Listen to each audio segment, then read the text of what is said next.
The universe is impelling me in this moment to do a video about sexual soul ties. If you're not aware, a soul tie can be established with anyone, strangers, family, friends, co-workers, neighbors, your pets, all of nature.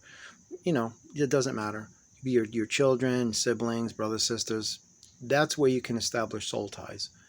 But where it differs between soul ties and sexual soul ties is that a sexual soul tie is something of a greater and deeper connection on a soul level, on a cosmic level. Now, this doesn't mean unconditional true love or anything like that. Two individuals who engage in any type of sexual intercourse, they are creating and establishing a sexual soul tie that is very rarely, if ever, broken.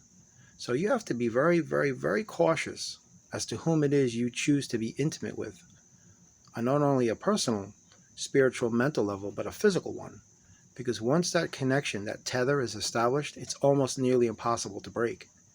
So that's why if you are attracted to someone and they're attracted to you, you have to be very cautious, because what's going to happen is that if you decide to be intimate with that person, you're not only being intimate with them, but now, because you're going to establish a sexual soul tie, you're going to be intimate with everyone they've ever been with and all of the people they've been with. And so it just goes on.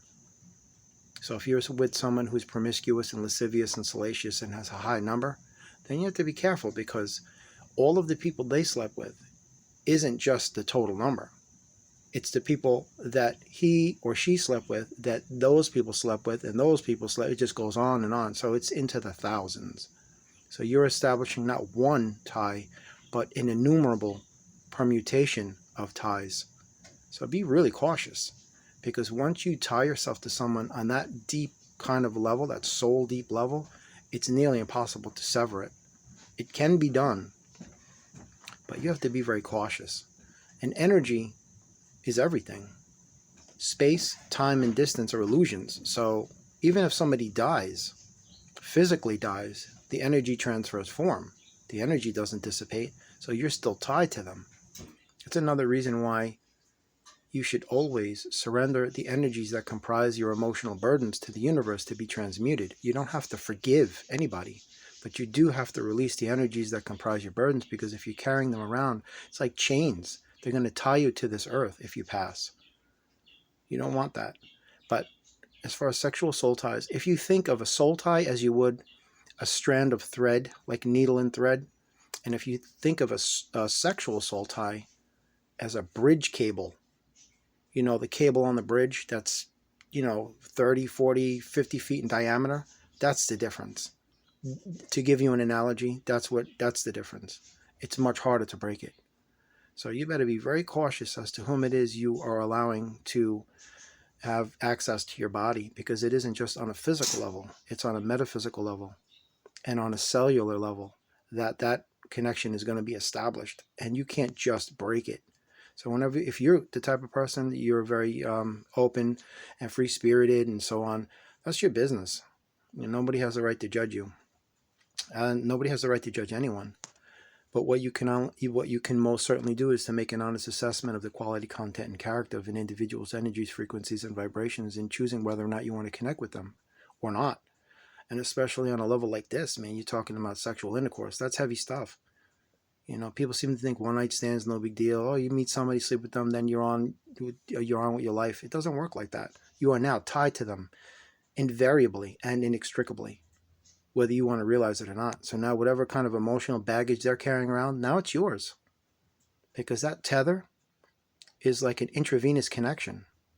It's going to siphon all of your positivity from you and then pump in negative energies, detritus, toxicity, sepsis, disease, like a cesspool.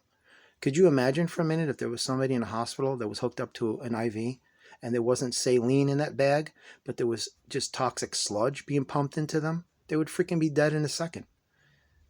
But the difference between that physical poison and this metaphysical poison is that the metaphysical poison kills you slowly over a longer duration of time than taking, some actual physical poison.